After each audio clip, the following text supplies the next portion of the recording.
Good morning. সবাই কেমন আছো? আশা করি সবাই ভালো আছো। তো এখন ঘড়িতে বাজে সকাল 5:30। তো সকালটা এইভাবে শুরু। তো এরপরে আমি ফ্রেশ হয়ে পড়তে বসি এবং পড়ার মাঝে দেখি অনেকগুলি পায়রা এসছে উঠানে। তো সেটার একটা ছোট্ট ক্লিপ নিয়ে রাখি, দেখতে অনেক ভালো লাগছিলো, সেজন্য ক্লিপটি নেওয়া।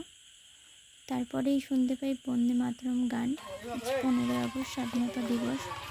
এই বাচ্চাদের এই গানগুলি এভাবে বলে যাওয়া নিজেদের ছোট্টবেলাটাও মনে পড়ে যায়। কত সুন্দরভাবে পালন করা।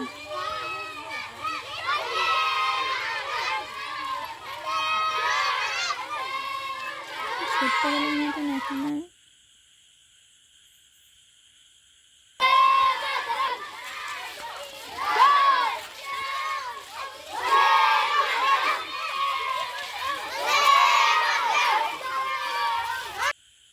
এখন দুপুরবেলায় খাওয়া দাওয়ার পরে দেখলাম আকাশটা বেশ সুন্দর। তো সেই আর প্রচণ্ড পরিমাণ আজ রোদও দিয়েছিল, কিছুদিন দেয়নি। তো আজকে এই তাল ঘষে তাল যে মাড়ে হয় সেটাকে রোদে শুকানো হয়েছিল। তারপরে বিকেলে রাতে তালের পিঠে হবে বলে সেটা বিকেলে তালটাকে সেই মাড়েটা বের করার জন্য প্রস্তুত করা হচ্ছিল। তো আমি ছালটি ছাড়াচ্ছি। মা একটু কাজে ব্যস্ত ছিল, সে কারণে আমাকেই মা বলেছিল যে চালটা ছাড়িয়ে রাখতে। তো আমি সেটাই করছি। তোমাদের সাথে একটু শেয়ার করলাম যে আমি কীভাবে কী করি। আশা করি হয়তো অনেকেই জানো, তবু আমি যেভাবে করি আমার মতন করে আমি দেখালাম, শেয়ার করলাম তোমাদের সাথে।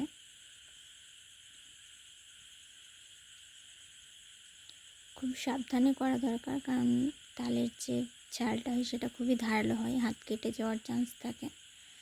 তো আমি এক হাতে করছিলাম বলে একটু অসুবিধা হচ্ছিলো, কিন্তু দু হাত দিয়ে করলে আর একটু তাড়াতাড়ি হয় কাজটা। এটা আমার এক হাতে ক্যামেরাটা অন ছিল, তো তার জন্য আমি এক হাত দিয়েই চেষ্টা করছিলাম। তো হয়ে গিয়েছিলো, একটু টাইম লাগলো, আমি এক হাত দিয়েই করেছিলাম।